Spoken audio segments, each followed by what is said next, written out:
Good evening, everybody. I feel like you're the kids. You sat as far away from us as possible. There's nobody in the first 4 rows. So thank you for coming tonight to our freshman orientation. I know this has been rescheduled a number of times and it's been confusing. As you know, I'm just grateful it's not snowing tonight. And because you're in the middle school currently, I don't have your email addresses, so it was the district that sent out the Connect Ed, so I know there was some confusion over that as well. So if you brought your kids tonight, that's great. If you didn't, that's okay too, because at the end we'll go through a number of events that they're going to be included in where they're going to get the same information or have already gotten it. So I want to introduce a few people tonight before we get started. Mr. O'Connor, our assistant principal at the high school. Paige Davino, one of our extraordinary guidance counselors, is here.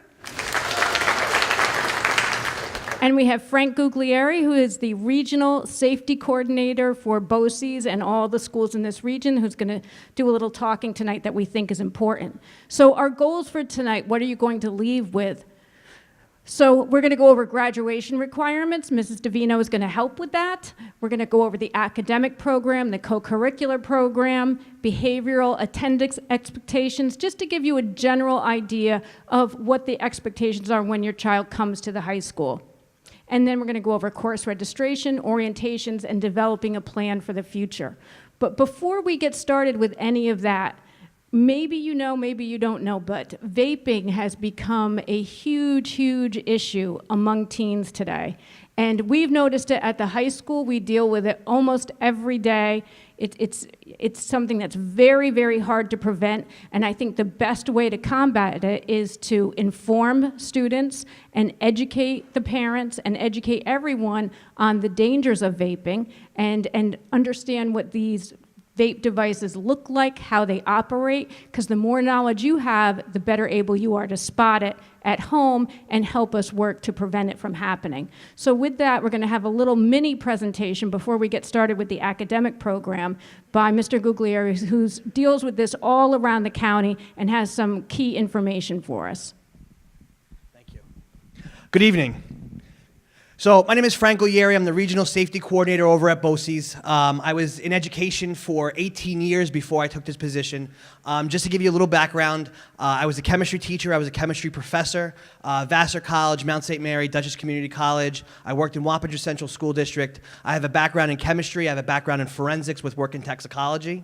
And on top of that, I've done a lot of work with vaping over the past 10 months that I've been in this position. So my goal here tonight is just to give you a little bit of information and try to combat a lot of the false information that's out there, so at least you're a little bit more prepared in really what, again, is this next level of war we're going on to. You know, it was cigarettes for a long time, and then this is the new one.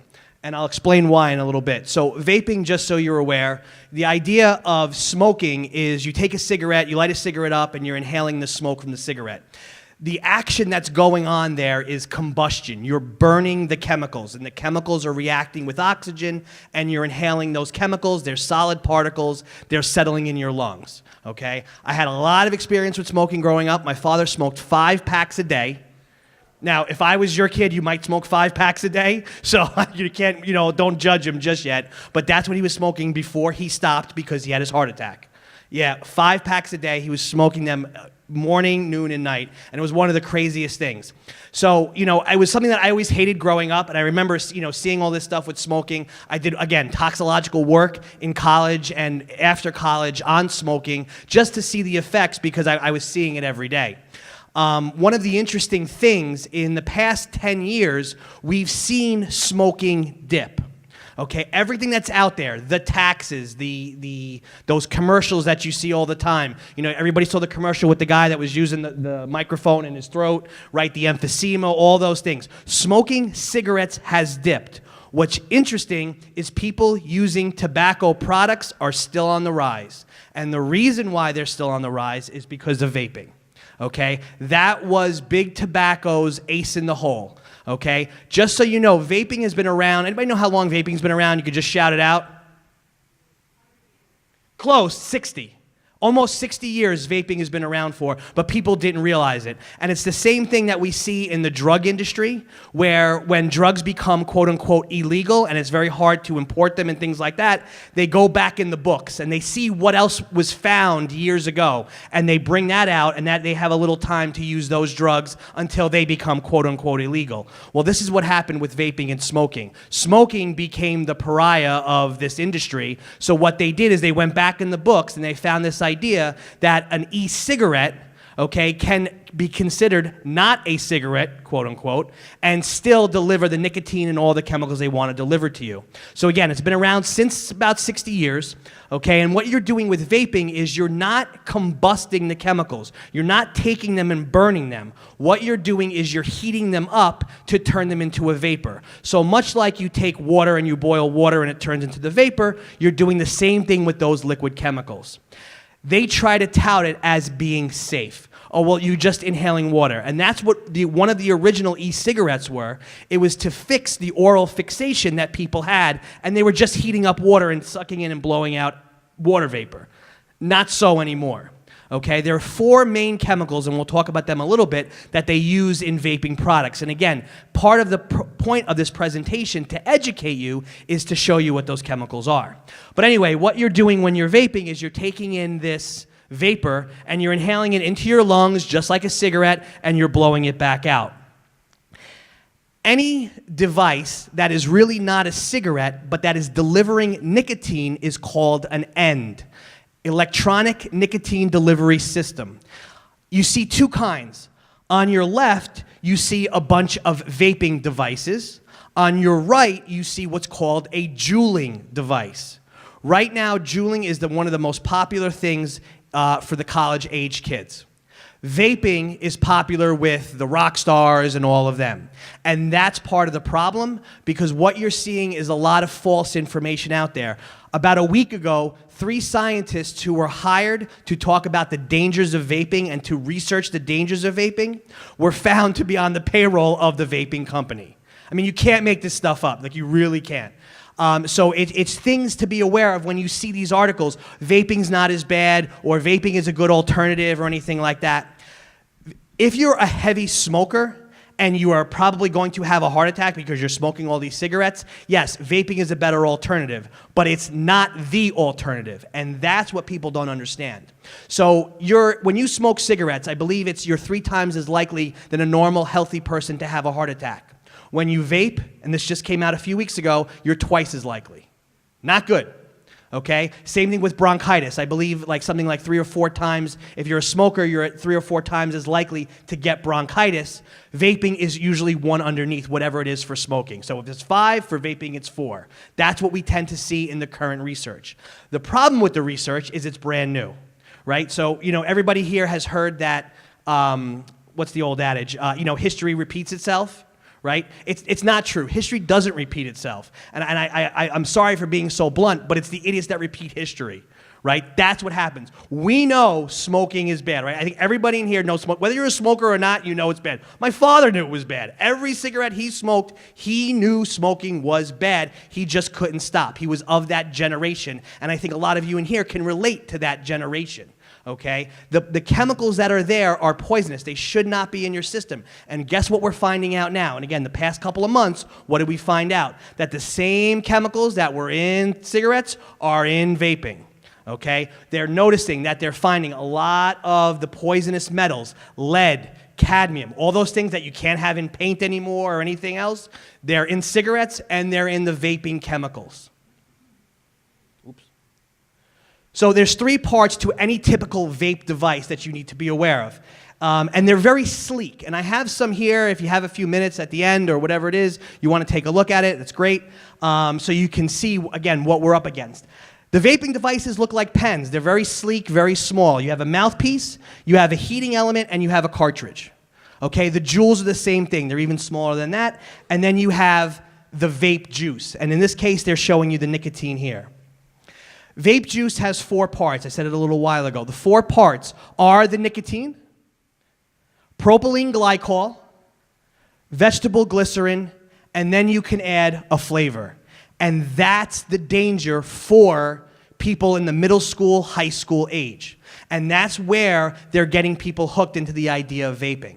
Because even if you don't put nicotine in, which you don't have to do, okay, what you can do is you can give it a flavor. There's flavors like cheesecake, pina colada, pink lemonade, apple pie. Every time I do this presentation, I start to get hungry because it's all these like delicious food flavors that are gonna suck people in, okay? And it's the same thing that, again, with anybody, right? It's that attractiveness, right? People's first cigarette was disgusting, and then people kind of fought through it. Not so with the vaping. The vaping has a good flavor to it, and that's what hooks the people. Even more so dangerous than that, when people are using these types of liquids and they leave it out, there's actually a lot of poison control calls because young children, like, toddlers, they smell the sweet smell and they're attracted to it and they're ingesting these chemicals. Okay, so we have poison control calls on top of everything else. The other problem with vaping is we can't control the nicotine that's in there. You can do whatever you want. A cartridge about this size, it's about 3/4 of an inch, holds the equivalent nicotine to a pack of cigarettes. What people are finding, especially people that are heavy smokers, when they try to switch to vaping, and these are heavy smokers, these are not I'm smoking a cigarette a day or whatever it might be, this is I'm smoking a pack, 2 packs a day. What they find when they start vaping is they get sick because they ingest the same amount of nicotine that they would have ingested over a whole day in a sitting. The other thing that they find is that when they switch to vaping is it doesn't turn them off because in the past, if people smoked and their spouse didn't smoke, where do they have to go smoke? Outside, right? Outside in the car, My father sometimes used to hide in the shed, long story. But anyway, he would do those kinds of things, right? Now, with the smoking and the vaping, right, when you vape, there's really no scent attached to it. So you're inhaling that nicotine and it's not offensive to everybody. So you can do it in public in places like that. I'm not saying it's legal to do it, I'm just saying you can do it, okay? And that's what happens, and that's where the difficulty for the schools are because they're trying to protect your kids and they're trying to find out and who's doing it here and there in the bathrooms and the hallways, and it's a very fleeting type of thing. Becomes very, very difficult, and this is where the parents really can help support the schools and the schools can help support the parents. But if you notice here, right, you could see the different amount of nicotine that can be put in a vape, and people can customize whatever they want to customize. I've seen Harry Potter vapes, okay? Who's starting on Harry Potter? 5th graders, 4th graders, whatever it might be. They see those types of things, they're out there, okay? The nicotine. Again, same type of thing. There are calls to the Poison Control Center because a 3-year-old, a 4-year-old ingested the nicotine liquid, which obviously is a poison. Now, on top of that, what can you do with vapes? You can also use the liquefied marijuana, okay? And that's out there as well. The medical marijuana, the legalization of marijuana, obviously it's not happening in New York just yet, but if you noticed in the news, right, we're starting to open dispensaries and things along those lines. It's only a matter of time. Okay, so on top of that, you can add other things to the vape juice, and that's what we're also seeing. Okay? When it comes to the adolescent anatomy and the adolescent physiology and even the adolescent brain, everything is still developing. So if we introduce some foreign substance, some foreign chemical, we are going to cause long-lasting effects.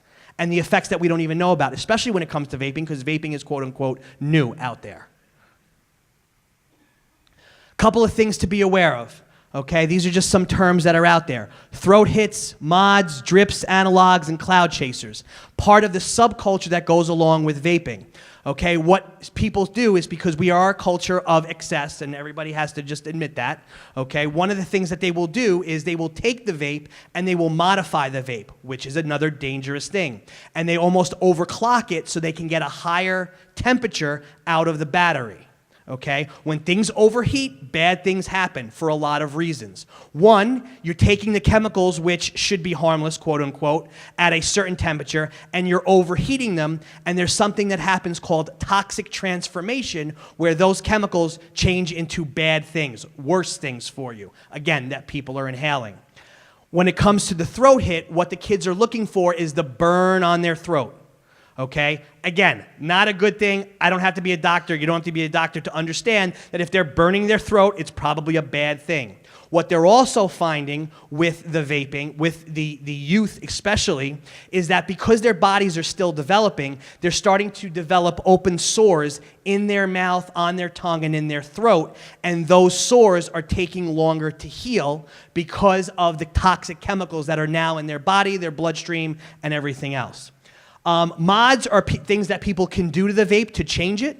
So what they can do is they can overclock it, they can change the temperature, they can stop the fail-safes, stop the shutoff. Some vapes will only allow you to take enough hits to make a cigarette. So what people are doing is they're shutting that off so they can take as much as they want because they just feel like they want a better high, so to speak. Dripping, what they have, if we go back just really quick, so if you look at the heating element, basically what the heating element, remember those old halogen lamps from about 20 years ago that had the coil in that got really hot, that caused a lot of fires? That's basically what that is. It's a coil that heats up. So what people are doing is they're taking the oil, instead of putting the oil in the cartridge, what they're doing is they're dripping it right onto that coil to get more smoke and a better, hotter throat hit out of it.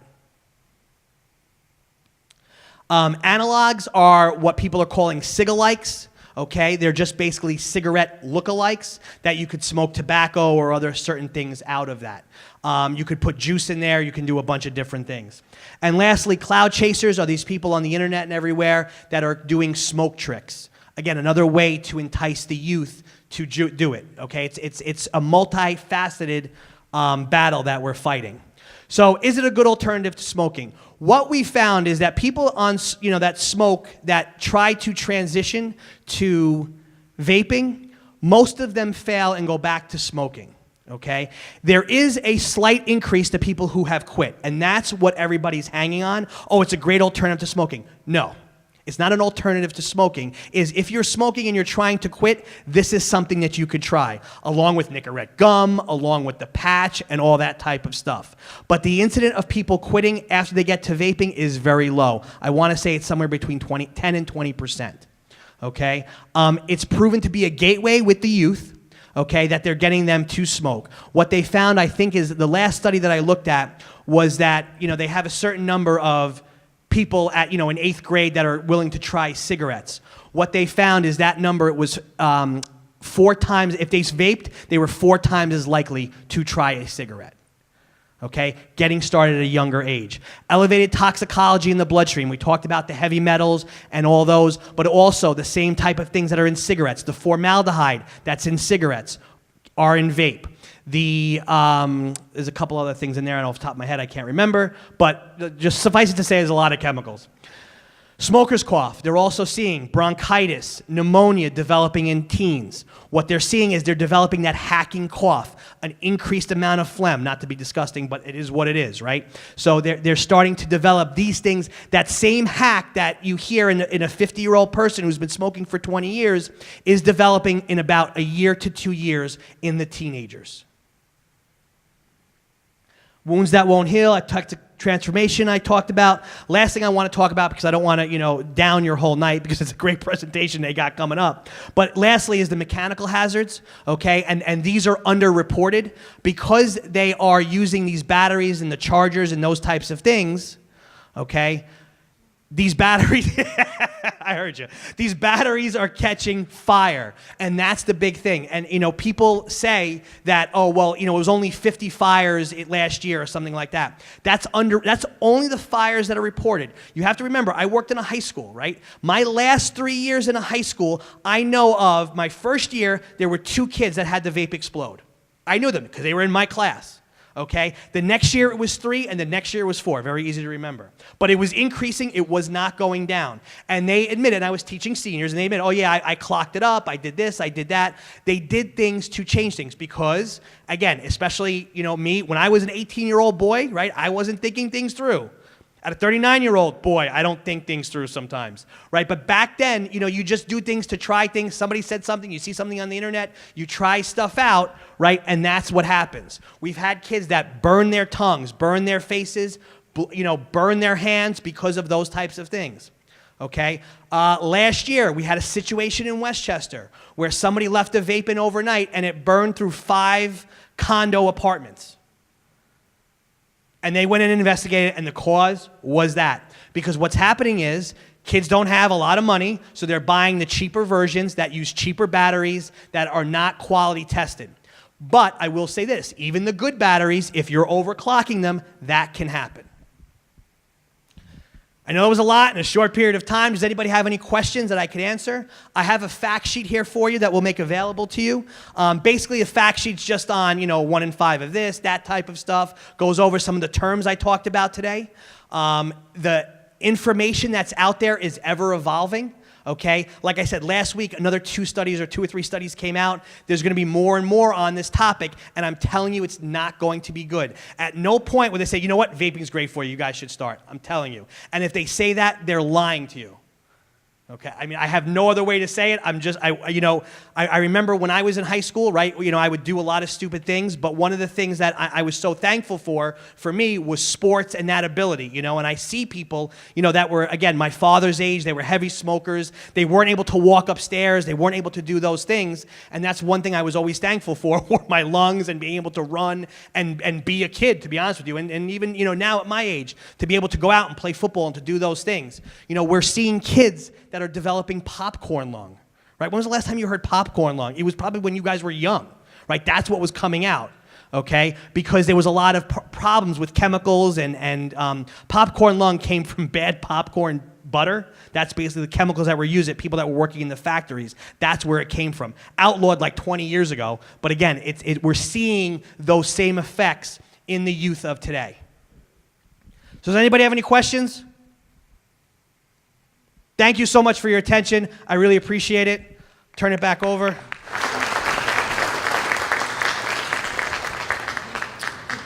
This year, we've done a number of things to try to educate our faculty on vaping, ourselves on vaping, and every time I learn something new, and it becomes an increasing worry. And one of the things we worry about at the high school is, because of all the changes that you can make to the vape, is THC added in. And as administration in the high school, when we confiscate the vape devices or the Juuls, we don't know whether THC has been added or not. So it makes a very difficult circumstance, because we worry, of course, about the health of your children and what to do in that situation, because we don't know exactly when they're vaping what they're using. So, okay, and he's going to post that on the website. We'll get more copies for you, anybody who is missing, who did not get one. Now, just to transition a little bit, so we're going to switch back to being more positive. At the high school, we're very excited about our new freshmen who are coming in next year. We're really working very hard to try to build a community where all students feel connected. Because even though, and some of the parents and I talked about this in the beginning, it seems like your children during the teenage years don't want to have anything to do with you. They go from the ages of 10, 11, 12, where they're hugging you goodnight and they're friendly and they're telling you everything, to suddenly when they're 13 and 14 and they don't want you to kiss them goodbye, they don't want to be seen with you, they don't want to talk to you. And so we're here to, all of us are here to help you transition through that phase and support you through it, and give you some just ideas about what to expect from your children. Maybe some of you already have children who've gone through the high school, but we have some new programs as well. So first, this will be posted on the website as well, so if you're new to the high school and you don't know who anybody is, the pictures will be up there. I'm the high school principal. I introduced Mr. O'Connor. Mr. Burrow, who runs athletics, couldn't be here tonight, but he's an integral part of how we run the high school. Our guidance counselors, who again are very sorry that they couldn't make it. Mr. Campion's at his own child's kindergarten screening, and Mrs. Kildoff the same, but we're very grateful to have Ms. Davino here tonight. And we're very, very fortunate to have 2 psychologists at the high school, Ms. Noto and Mrs. Wayne. And this actually leads into, we're experiencing across the country a huge mental health crisis. And one of the reasons why students vape is if they have anxiety. A lot will say, it helps to calm me down. So everything's interconnected. So as much as your child says, I don't want to be seen with you, I don't want you to kiss me goodnight, I don't want you to pay attention to what I'm doing, they really do want to be connected, and they really do want you to be a part of what they're doing. Because all these things, again, lead to mental health issues that we're also struggling with. Very important, our clerical staff, they're wonderful. Mrs. Jeanette in the main office, Mrs. Arifice, and Ms. Keller's at the kiosk for attendance. So when you call your child in for sickness, you'll be speaking to one of these 3 people. Lunch bunch, I'm going to turn this over to Mrs. Davino, even though her voice is a little hoarse tonight, but I'm going to make her do this one slide. So again, we're focusing on your students being connected. We don't want them to feel isolated. So one of the first things that happens when they come to the high school, they're put into small groups and they have a pizza lunch with their guidance counselor. And I'm just going to have her talk a little bit about it. So I apologize, I sound like a frog. I was under the weather at the beginning of the week and now I have laryngitis. I can't catch a break. Okay, so if you ask any high school guidance counselor anywhere here, neighboring districts, it's very rare that we get to see that they get to see counselors get to see ninth graders until course selection time, which doesn't happen until the spring, usually February, March. But we have a great opportunity here in this building, and we're thankful to the Putnam Valley Educational Foundation for supporting us. Where we invite small groups of ninth grade students, roughly no more than 10, and that's a lot. It's usually about 8 students. Over about a month, a little over a month, it takes us in small groups into the guidance office during, well, we've always done it over our lunch periods. It's always over the lunch periods. Into the guidance office, and we have pizza, so we feed them, because what child doesn't like food? And we give them soda or water, and we play a fun game, and it's an opportunity for us as the guidance department to get to know them, and for them to get to learn about us. So every student in the room goes around, we all go around the table, everybody introduces themselves from their name, what hobbies they love, siblings, sports, clubs, dance, whatever they do on the outside, whatever they want to share with us. Some we have to pull a little more to get out of them, some info. We have lots of students, as you know, like personally, the students that I have coming up, I think at least like half of them, I already have their siblings here in the building, which is great. So we love to learn about their siblings. So anything they want to share with us, they tell us. We've heard it all. And then we, in return, share a little bit about our personal lives with them, which I think that they appreciate, and they get to see that we're like real people. And then, again, it's an opportunity for them to know that we have an open door policy. If they need to come see us, of course, we don't want them missing class, but if they have an emergency or anything they need to talk to us about, now they know where the guidance office is early on in the school year, because we start this program in October. And again, it takes us about a month to get through a little over a month to get through the entire ninth grade. And then the next time we start to really see them individually is during the course selection process, which is much different than in the middle school. In the high school, every year they meet with their guidance counselor one-on-one to pick out their courses for the following year. So that's the lunch bunch, which is great. So hopefully you'll be hearing about it in the fall. Thank you. And Ms. Davino might chime in a little bit as I do graduation requirements. So although some of your children may have taken high school courses in middle school, things really change now when they get to the high school, because there's definitely New York State graduation requirements that every child must get through in order to get their diploma. And I will say our 3 guidance counselors, they keep an individual sheet for each child, and they carefully run through how many credits they have, so everything is carefully calculated to make sure they get across that finish line. So in the high school, they receive credits for 1 full year, half a credit for a full year course that meets every other day, or half a year. Students must take essentially 4 years of English, 4 years of social studies, 2 credits in physical education, 3 credits of math, science, 1 credit of foreign language, which some of your children might get again in the middle school, half a credit of health, usually in 10th grade, a credit of art or music, and then elective credits for a total of 22 in New York State. Required for graduation, you have to take either algebra, geometry, or algebra 2 and pass that Regents to graduate. one science, either earth science or living environment, chemistry or physics, the global studies regions, which is changing this year from a 2-year course to a 1-year course now, US history, and the ELA Common Core, which is given in 11th grade.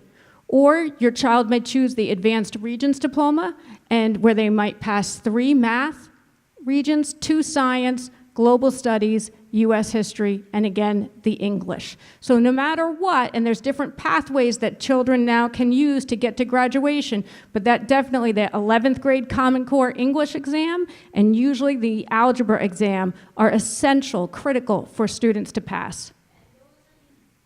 So these are the actual exams that they have to pass. So the slide before were the courses and the credits, these are the exams. So we recommend 4 years of English, social studies, math, science, foreign language. And personally, this is an area that I would like to see where we grow a little bit in Putnam Valley. I'd like to see more students taking challenging math senior year. That's an area where I don't see everybody always taking a math class, or I don't see them pushing themselves to take the highest math class. And I think it's an area that we can definitely grow in as a school and as a community. And in addition to New York State requirements, PE, art, music, health, and elective courses.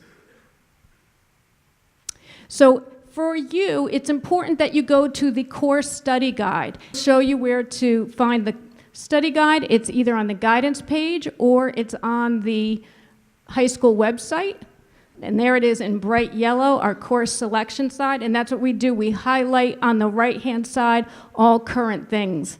So you can look through this course of study guide. It will give you all the courses with summaries of what they're about.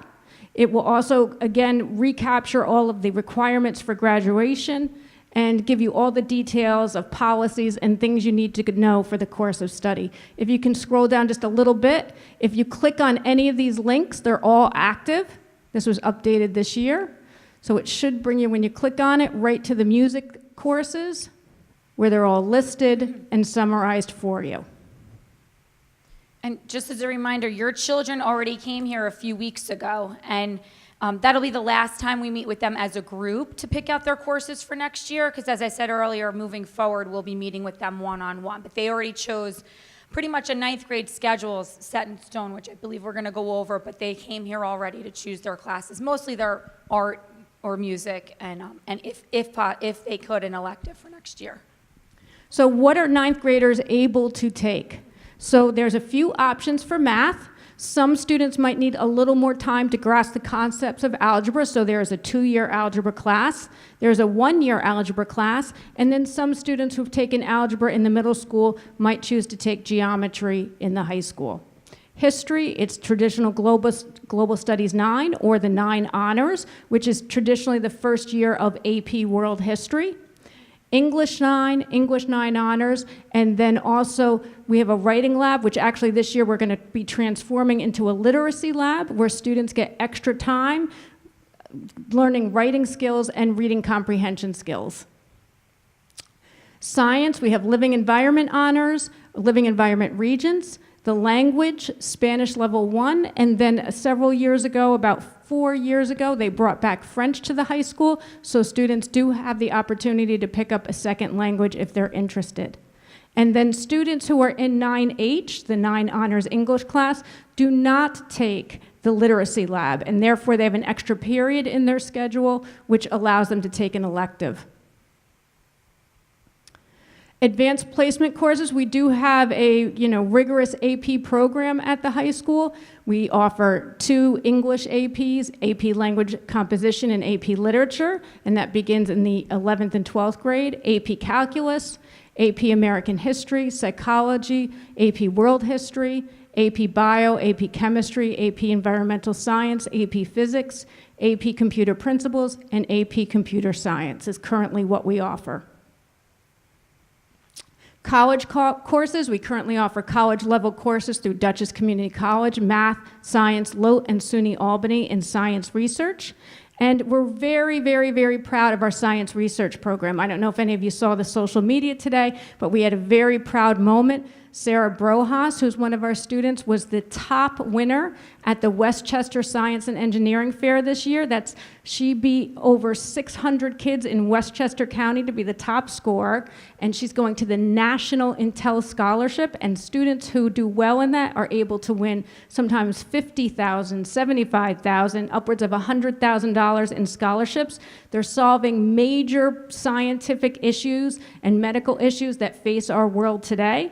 So just like we do for our athletic teams, we support our academics as well. We gave her a proud PV send-off with the mascot and the fire truck, and the middle school came out, and it was a really great moment. Our science research program has been growing rapidly. We have upwards of 60 students next year in the program, led by Mr. Zupan. It's a 3-year program, and there's, I believe he already had an orientation for 9th graders for this coming year, but next year you'll be able to sit through that, and it will go through the requirements of the program, how it works, what you can anticipate, and we're very, very pleased with how it's grown. Honors and A&P recommendation process. So I believe if the student wants to try honors and wants to try advanced classes, they definitely should. They need to give it a try. But let's just say they haven't been that successful in the past. We want to make sure the child takes the initiative in their own learning. So if they want to take an honors class, but their grades haven't been so good, we want them to speak to their guidance counselors about why they want to take it, or come to me. They can write to me, they can come to me, my office is right in guidance, and express to me why they feel they're ready for it and why they want to take it. And then I believe they can take it. But then over those 10 weeks, we monitor how they're doing. And I think the most important part of this process is that you have conversations. Conversations between the child and the parent, conversations between the guidance counselor, the parents, and the teachers, because we don't want students to feel uncomfortable, or we don't want students to, make it so that it's such an anxiety-ridden process for them to be in a class that's above their head. But if they want to give it a try, they should definitely do that. So for the most part, when students came up here from the 9th grade, they self-selected whether they wanted to be honors or not, and then the guidance counselors are meeting and talk to the teachers in the middle school and the guidance counselor in the middle school, and then looking at grades and how the child is doing, trying to make an appropriate placement based on that. So right now I'm going to introduce Mr. Mello. Mr. Mello will come up. So Mr. Mello, one of our social studies teachers in the high school, he's also an instructional support specialist, and we're very excited because he is helping to lead the implementation of the International Baccalaureate program at the high school. And this is very important for your children because they will be one of the first classes to go through the International Baccalaureate program. And just to kind of give you a little bit of introduction, currently we have AP classes, which I wouldn't say very few, but we have a small percentage of students who take. We want a program that develops the whole child and is open to all students to take a rigorous program. And that's what the IB program does over 2 years in 11th and 12th grade. And I'm going to have him start the introduction of it, and we'll kind of chime in. All right, well, thank you. I'm kind of losing my voice too, but it's not because of laryngitis. It's because I go out and coach lacrosse, and I don't know if you know coaching, young kids, but you tend to yell a lot. All right, anyway, Ms. Intrury kind of went over a bunch of the things about the IB program. I think that are going to be very beneficial for the students at Putnam Valley. It's going to provide them with an opportunity that I don't think many schools in the area, provide for their students. So it's going to give them an advantage, I think, all the way through in the program itself, and then heading into, post-high school, whatever they're going to do there. So you can see where it differs from AP. One of the major things is it's a 2-year program. It's for juniors and seniors, and they'll be able to choose 2 different pathways, with the IB. You can go for a full diploma program. The full diploma program will require them to take what's called standard level IB courses and higher level IB courses. They'll need 3 of each. The higher level IB courses are 2-year courses. Some of the standard level courses are 2-year, but most of the standard level are 1-year courses. And then there also offers students the opportunity to take an IB course without going for an IB diploma. So, you know, other students that are juniors and seniors, if they see a subject that they're interested in, and, you know, this is something they want to further pursue, it will give them an opportunity to take an IB course, be involved in the whole IB philosophy, you know, with learning, and then that should, you know, hopefully set them up to want to take more IB courses, but also set them up for what a college level course would be like. So if they're going to opt to just take IB courses, they'll receive a certificate for that, and then that can go on their college transcripts. And then if they choose the diploma process, with the diploma program, they'll then, again, they'll have, in essence, with a lot of colleges, they can receive up to 30 college credits for receiving an IB diploma. So it offers them a lot more moving forward. And you can see that there was the 2 different types of, you know, the standard level and higher level courses. And you guys can read, right? Is everybody good with that? All right, excellent. So I know this is a lot of information because we're trying to give you an overview of the entire high school experience in one night, and it's a lot to input, and I get that. Your child is not going to come across this program for several more years, but Mr. Mello and I thought it was important that you understand that we're moving towards the process of being an IB school, and your child will come across these courses and these options. Between now and the time that your children become juniors, there'll be many more IB presentations, so if this is kind of going over your head or too much information, please don't stress about it. It's just so you have an idea of the options your child will have. And just to reinforce why we like the IB program is because, again, it develops that whole child, and it really tries to develop these types of qualities in children, to be inquirers, good communicators, to be reflective, to be principled, to be balanced. It's not just about facts and information. Yeah, go back to the wheel for 1 second. I'm not gonna go over this whole thing, but this is basically the you know, IB program summed up in this wheel. At the center of it, you have the IB learner profile, which is those terms that Ms. Intrury just talked about. And then it talks about approaches to teaching and approaches to learning, which are things that are incorporated in every single IB course. So, you know, it's one of the things that connects every IB course. And again, I'm not going to knock AP. I teach AP. I teach World AP. But the difference between the AP and the IB, one of the major differences is that they're making a connection between all of those classes, so that approaches to learning and approaches to teaching are skills and things that we're going to use and utilize in every one of those classes. So it brings some continuity throughout the program. And then it goes through what they call the core, which is theory of knowledge, which teaches students how to think. It's really a class about that. An extended essay, which is really like a 2-year kind of essay that they're writing, so it takes a long time to develop on its topics that, you know, or a topic that they want to choose and investigate. And then there's creativity, action, and service. And again, this is about creating a well-rounded student.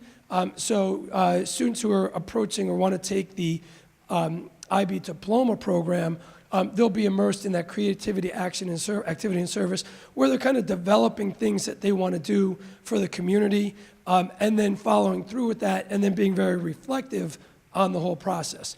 And then on the outside, we have the 6 groups, and you can see that they represent basically all the different fields of, you know, learning that you would see in the high school. So that gives you, the outside, international mindedness. IB is the International Baccalaureate program. So it's an, you know, very internationally focused program, really developed through the United Nations.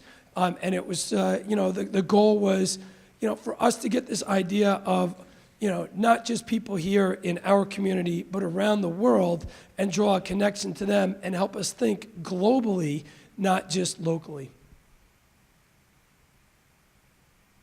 So I'm not going to go through these in detail, but again, this is an important part of the program. Developing that well-rounded student, and requirements in the program are the theory of knowledge class, the extended essay, and again, that creativity, action, and service. And just a brief overview, because most of you are familiar with AP classes. Maybe you took them in high school, or you've had older children who've taken them. And what are the basic differences? In AP, it's one level, and it's a higher level. And usually you have to be a very diligent student in order to be successful. In IB, it's multi-leveled. There's standard level courses, which are still very rigorous, and higher level classes. And because the IB wants well-roundedness, students take 3 higher levels in a year. You don't take all 6 higher levels. You focus on what you love. IB has 2-year courses as opposed to 1-year courses. As I already said, developing the whole child is the focus. And what I love most is the fact of the assessments. In AP, you take 1 assessment. Mr. O'Connor now has been working just the past week giving the AP exams. It's 1 opportunity for your child to be successful on an assessment. In the IB program, there's multiple ways for your child to be successful. There's internal assessments that are done in class over a period of time that usually have some sort of research component or hands-on component. Then there's the end-year assessment, and that usually lasts over multiple days, so that it's not just one day, your child's not feeling good, your child's stressed, and they have to take the AP exam. This is multiple ways for a child to show what they know.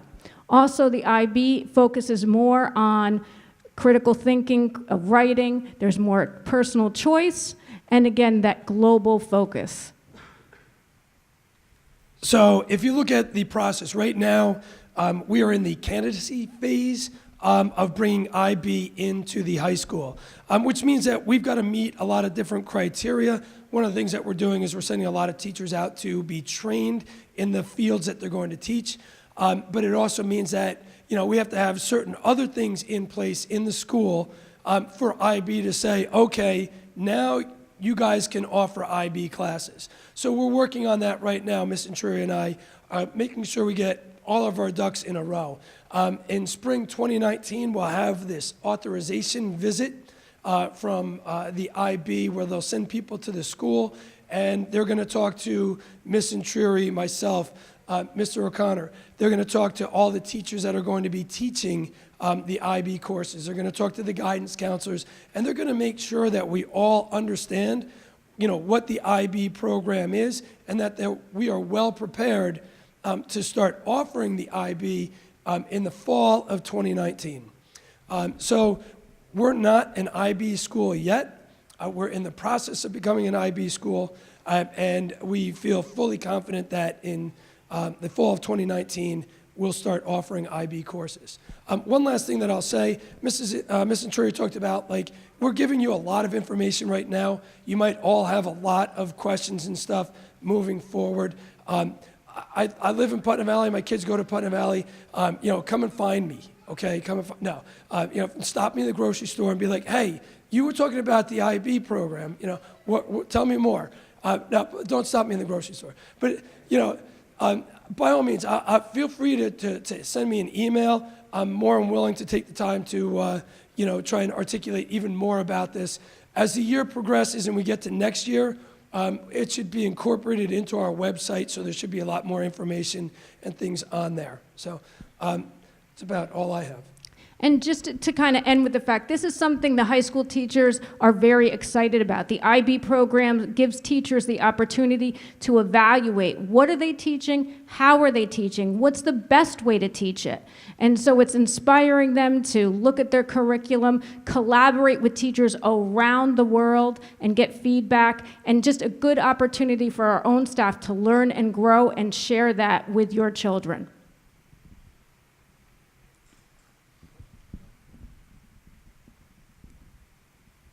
I'm going to turn it over to Mr. O'Connor. I don't know. Okay. Good evening. So we started a new bell schedule this year. I don't know if anybody in here, if there are any older siblings, but we introduced a kind of a rotating block schedule. So what you see on the left is our current bell schedule. It'll be tweaked a little bit for next year, but just to kind of give you an overview of how it works, instead of meeting the kind of more traditional 9-period day, which is what this high school has had from its inception until this year, it was 9 classes a day, 40 minutes, pretty standard and regular. There are a lot of schools in the area over the years that have been experimenting or at least trying out different type of bell schedules just to hopefully increase potential for teaching strategies and learning opportunities. So our students this year, instead of having the same schedule every day, they have a single day, which is day 1, and then the next 2 days, day 2 and day 3, they see certain classes for an 80-minute block, and other classes get dropped for that day. And so if you see on day 2, periods 2, 4, and 8 meet for double the length of time. And then the following day, periods 1, 3, and 9 meet, and obviously 2, 4, and 8 do not meet. So in essence, you're seeing your teacher 2 out of every 3 days. You're still getting the same number of instructional minutes on a week-to-week basis or by the end of the year, but it just kind of reformats it. And we were happy to see that this was very well received this year. A lot of students came in September. They were a little skeptical. They were a little unsure about what it would be like to sit in these double-length period classes, and we've actually gotten feedback from the students, and they really like the new schedule. In fact, some of them say they prefer the double days over the single days now. So that's good. The one thing on the right that we're going to implement for next year is to have what we call a unit lunch. Right now we have 3 lunch periods. You could see them in the middle over there, 5, 6, 7. Next year, we're going to take 6 and 7 and turn that into a block as well.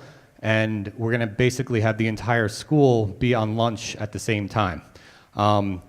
This is something that we're going to obviously have to work with facilities in the cafeteria and space to make arrangements for it. We're going to stagger it so that not all 4 grades are running to the cafeteria at the same time. We're going to have 2 kind of get a head start and be there first, and then the other 2 grades will come in. But by having this block of time where everybody's off at the same time, this also means that we can possibly have teachers, meet with certain clubs at that time, extra help, things that might be capable that normally you'd have to wait till the end of the day. We can have this block of time in the middle of the day now, if Ms. Cherry wants to follow up or add more to that. So one, of course, I'm sure you look at that and your eyes spin red, like you have no idea how anybody could possibly follow that schedule, remember that schedule, or know what to do. You'd be amazed how quickly everybody falls into routine, and every day the clerical staff is outstanding. They post on a big poster board what day it is with a picture of the classes that they're supposed to see, so everybody knows. We also have apps in our phones, and the librarian is really good about telling the kids how to schedule their app so that everything comes up on their phone. And kids, they're much more with it than we are, and they get this in a snap. We were so delighted when we implemented this schedule that we saw our attendance dramatically improve. So absenteeism decreased, which we were happy about. Tardies to school have decreased. Again, another benefit. And also our psychologists report that students with ADHD really enjoy the block days because that 40 minutes bell, get up, change classes, get up, change classes, get up, change classes, actually contributed to their anxiety. So we've seen a lot of benefits to it. Instruction has been able to be reevaluated. Teachers are spending a lot of time collaborating in co-taught classes with teachers and coming up with a lot of creative activities. So it's been a very, very positive improvement. And again, our goal up here is to connect with every child. I think our faculty is excellent at doing that. And lunch is one of the ways in any high school that can be the most problematic, where children feel the most isolated, where the most bullying can happen, where the most harassment can happen. And by opening up lunch to everybody, it's not just more efficient, but it also gives an opportunity for students who might not really have a lot of friends or feel isolated can sit with a teacher in a room, sit with their guidance counselors, find somebody who they might not have had lunch with because their lunch was at a different time. So it's really important to us for it to become that social acceptance that is very important at those teenage years.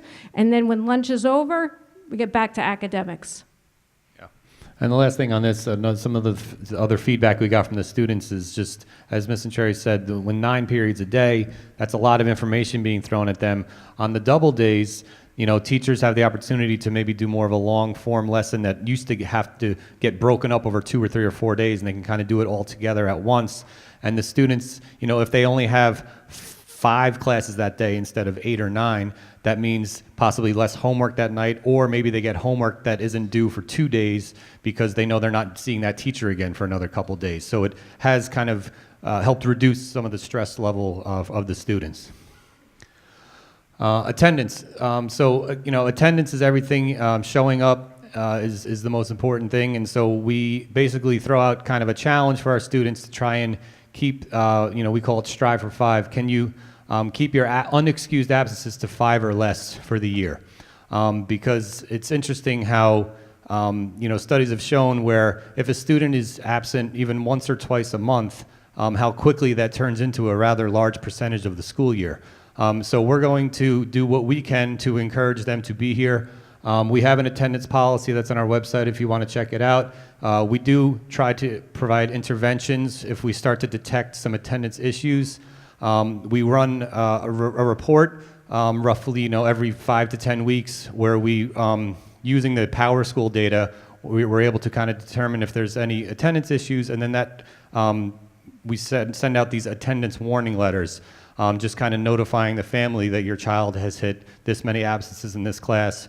And your children are going to be 9th graders next year, and so I would imagine for the most part, because they're taking buses, it'll be easier to stay on top of their attendance. But particularly for some of the upperclassmen parents, these attendance warning letters have been helpful because sometimes they don't know that if they're leaving for work in the morning and the kid's driving themselves to school, they don't realize that they've missed their first period class this many times. So it's kind of helped with the families to kind of keep them notified of what's going on.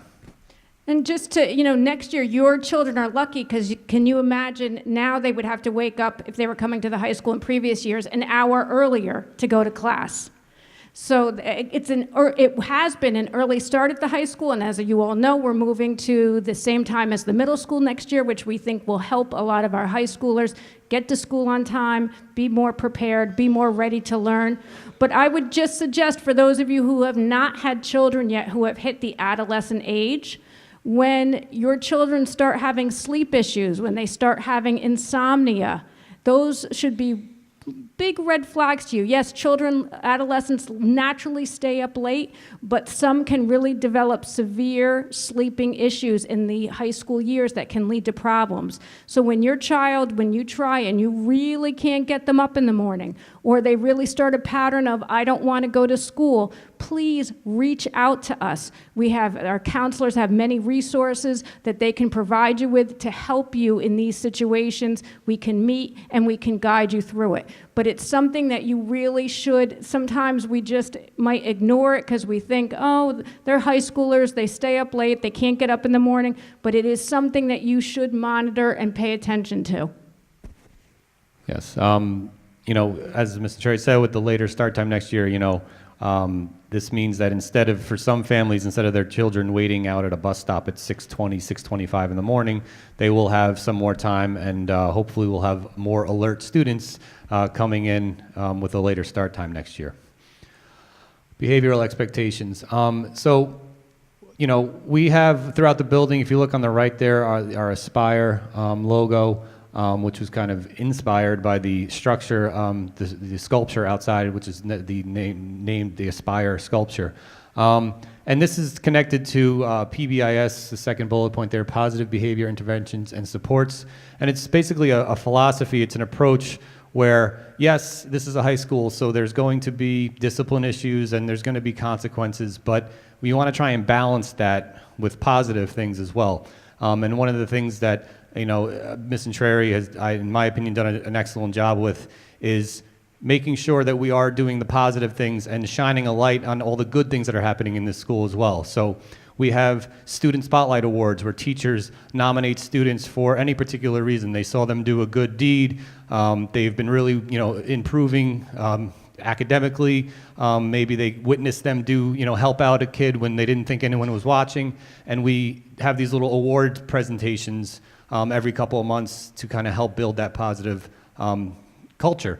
We also will call students down on the overhead if we hear that they've done something good that's worth recognizing. Ms. Entreri or whoever nominated them will kind of acknowledge it over the PA, and we'll call them down to the main office and give them a certificate and a round of applause. And we're kind of always just trying to think about how can we, bring those positive things to the school as well, knowing that, obviously when we deal with behavior, we're dealing with teenagers that can be, at times, they could be impulsive and not think before they act, and we try to obviously take that into consideration when working with them, which is why we have support services, RTI, response to intervention, our counselors. We want to make sure that the whole child is being addressed, and it's not just, the child did something wrong, here's the consequence. We try to get into the why. Why did you do what you did? Why are you making those choices? And that's where we can bring in the additional support and working with counselors to try and, change their behavior for the better. And I'll just add in, I don't know what it is, as an administrator, I've noticed it every year that I've been a principal in other schools, as a teacher in other schools for 29 years. When ninth graders come from a middle school to the high school, it's like they're shot out of a cannon. All of a sudden, it's like they're so excited with their newfound freedom that they're just don't know what to do. And they tend to, at that point, make some errors in judgment, we're going to say. So any conversations you can have with your child about, what it's going to be like to come to the high school, and if they're confronted with somebody who's vaping in the bathroom or different challenges that they might find from their peers, keep having those conversations. We're going to be having those conversations with them. But I know as administrators, our challenge every year, it's not the seniors, juniors, sophomores, it's always the freshmen and how they transition to the high school. So over the next 4 years, they're going to have to meet a community service requirement of 40 hours over the course of 4 years.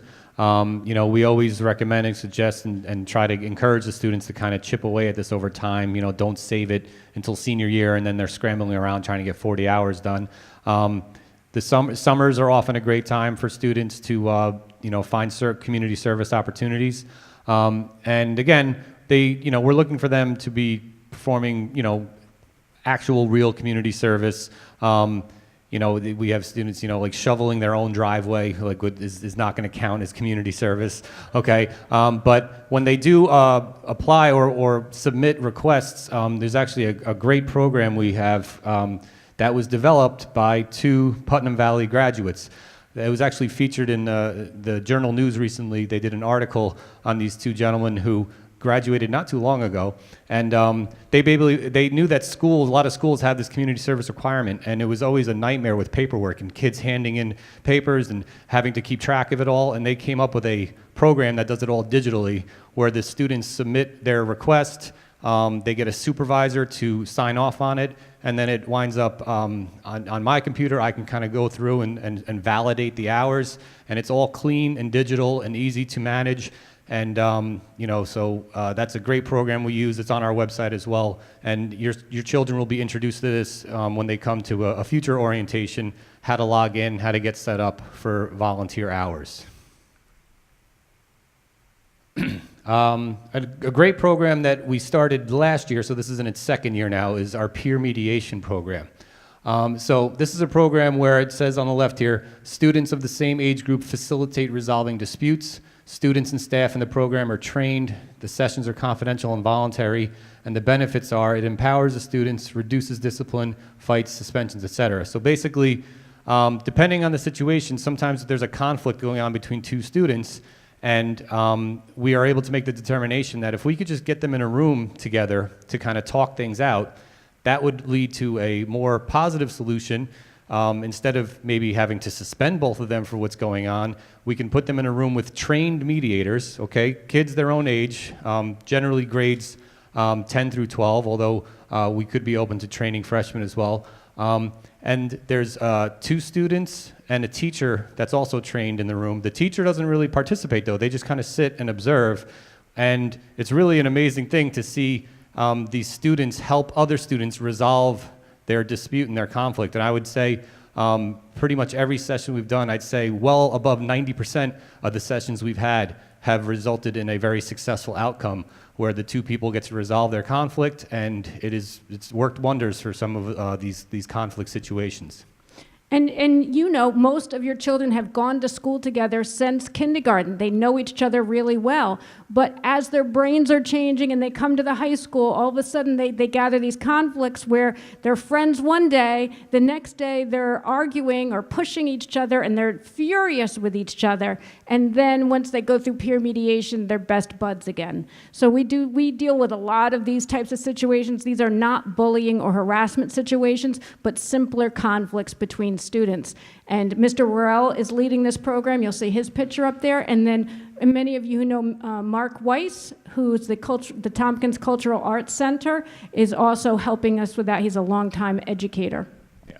Again, it has to be the right situation. I don't want you to think we take kind of all conflicts and have the peer mediators get involved. We're able to assess the situation, and if we think that the appropriate or a helpful way of handling it will be this, we'll do that. Obviously, there are other issues that will have to be handled by administration. Co-curricular opportunities. What I find right now in the high school, that a lot of students, yes, are in clubs, but it's about probably 150, maybe 200 kids are in various clubs. 100 kids maybe go actively and really do all the different tasks in that club, but that means there's 450 other students who are not in a club and who are not connected. And one of the best ways to help your child be successful in high school is get them attached to something. And we do try to offer a variety of clubs, different things for different types of kids. I know one of the clubs that Mr. O'Connor participates in is the guitar club with Mr. Kunz and Mr. Odell. A lot of kids tend to like that one. We have the traditional yearbook, newspaper, make a difference, student government. So there's something for everyone, and we encourage you to have your child connect to that. We do have a all-out clubs fair in the beginning where we try to appeal to the 9th graders to join a club. So that'll be coming up around Color Wars time. Yeah, this isn't even a full list. This is just kind of our 15 or 16 or so clubs. I think there's actually 20 plus clubs in the building right now. So Mr. Burrow couldn't be here tonight, but he wanted everybody to note the deadlines, which are important. So the fall start date for football begins earlier than all other sports. So that is August 13th. And then the start time for all the rest of the other teams is August 20th.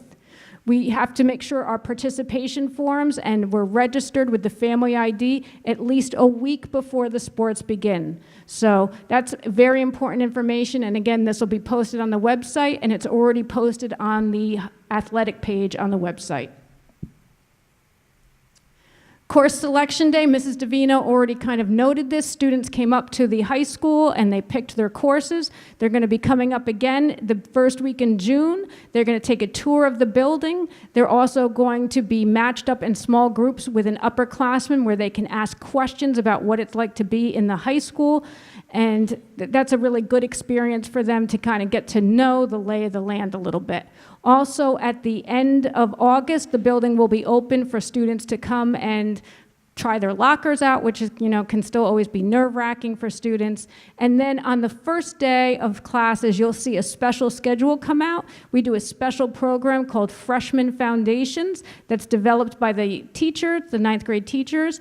And what that is there's a special focus on different activities that can acquaint the freshmen to the building. Last year, they did a scavenger hunt.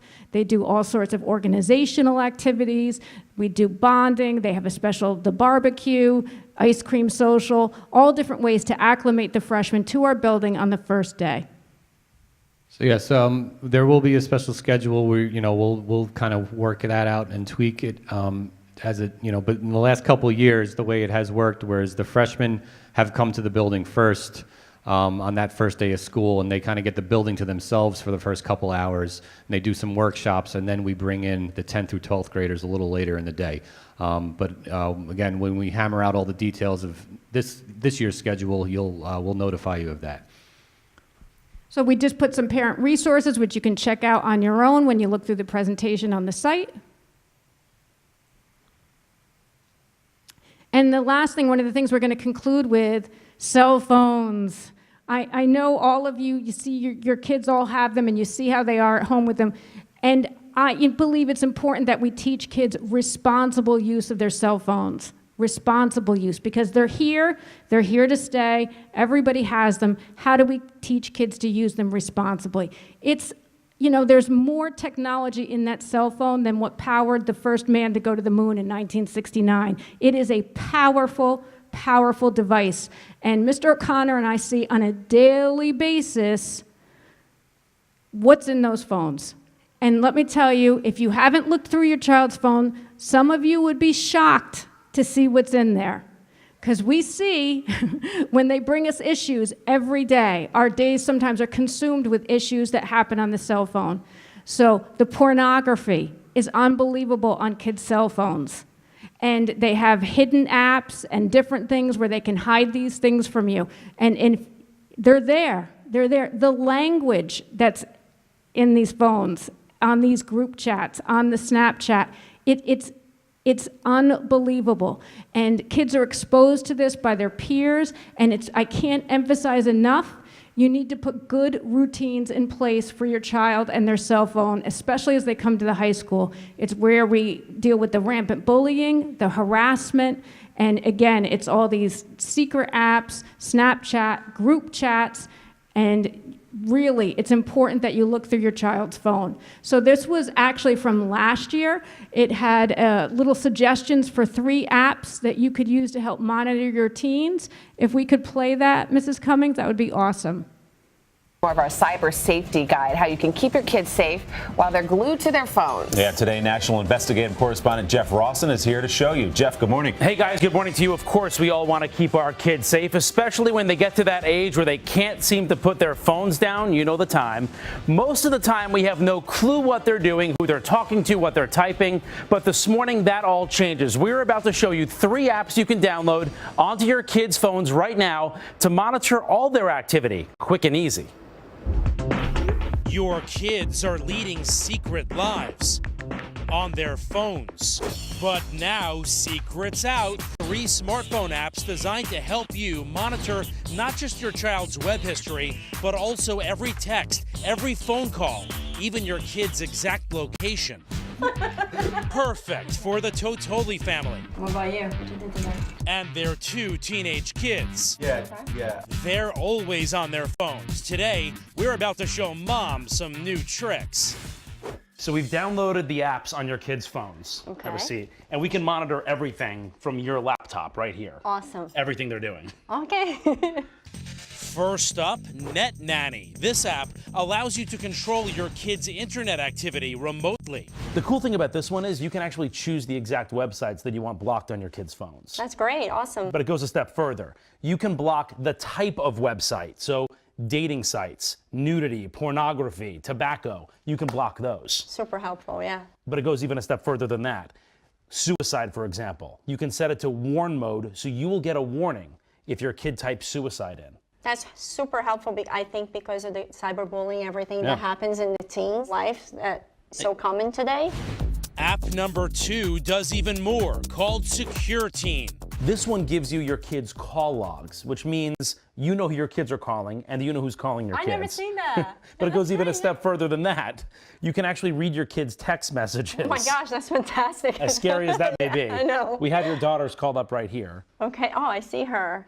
Come over, so that's what she says to a friend, and then the friend responds, I have a cheer scavenger hunt. Oh, that's a great tool. But app number 3 may be the most advanced of all, called TeenSafe. Not only tracking text messages and calls, but it also pinpoints your child's exact GPS location instantly. Your son is of driving age. Yes. And any mom who has a kid who drives. Yeah, it's a nightmare. So you want to know where he is. This app actually gives you the exact coordinates of where he is is at any given time, no matter where he is. Like, we have him called Oh, up that's right here. awesome. Oh, I see him there in the deli.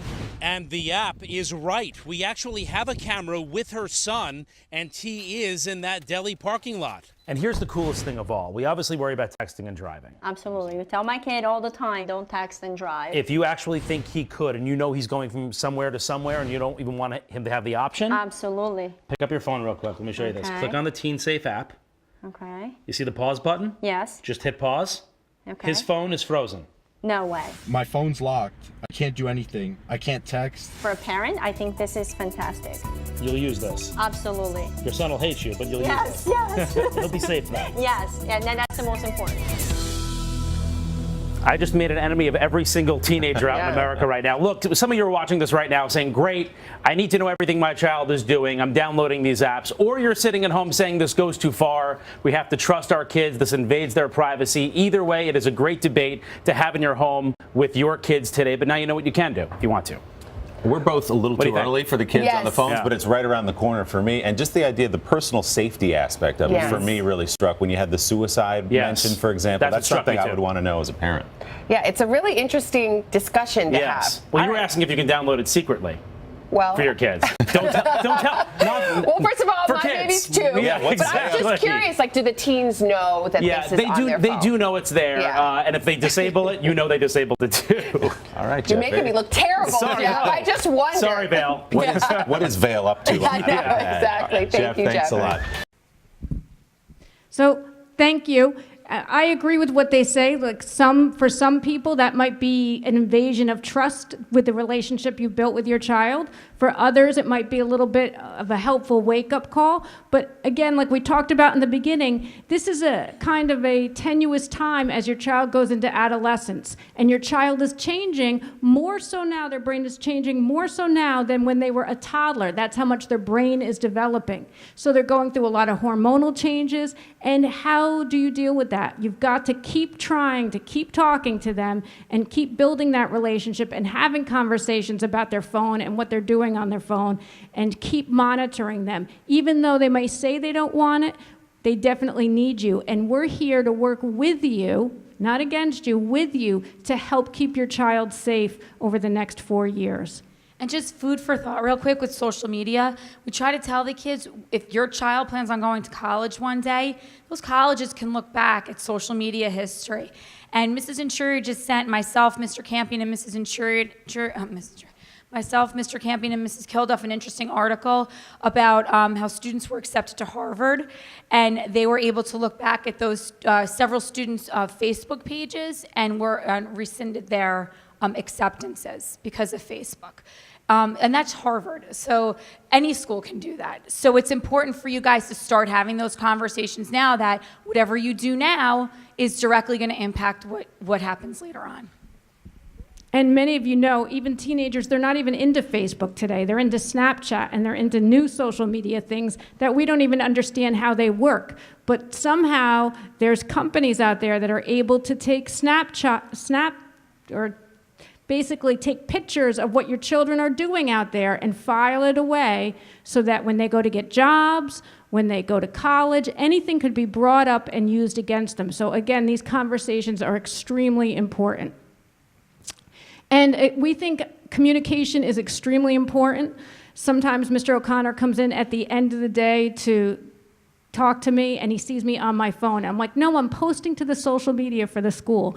So we spend a lot of time. Instagram for the students, we try to put the pictures up there for them, and they love it. They're always like, Miss Intrari, am I going on the Instagram page? We put out things on Twitter, we share with the other schools, and we do a Facebook page, and we put as much celebrating up there as we possibly can, and we encourage parents to join those sites and see what the kids are doing and give you that eye view into what's happening during the day, because as you know, your kids don't tell you that much.